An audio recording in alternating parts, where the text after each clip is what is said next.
త్రిజగద్గురు పీఠం నాగప్రతిష్ఠ. గత 2 రోజులుగా విశేష హోమాలు జరుగుతున్నాయండి. ఇవాళ రాహుకాల టైంలో ప్రచింగిరాము వారికి ఎండుమిరపకాయలతో హోమం చేయటం అనేది జరిగింది.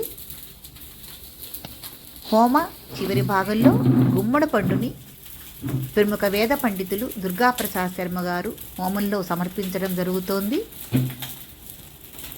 దేవీ దేవతలు ఎవరైనా హోమం ద్వారా మనం సమర్పించే సమర్పణను స్వీకరిస్తారని శాస్త్రం చెబుతోంది. అనేక హోమ కార్యక్రమాల్లో మనం స్వయంగా దేవీ దేవతల్ని హోమం ద్వారా చూడటం కూడా జరుగుతుంది.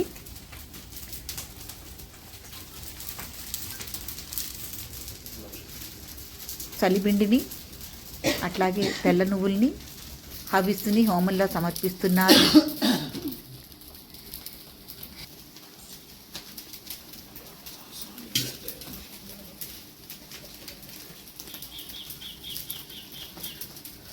బయట నుంచి సుఖమహర్షి ఆశీస్సులు తెలియజేస్తున్నారు.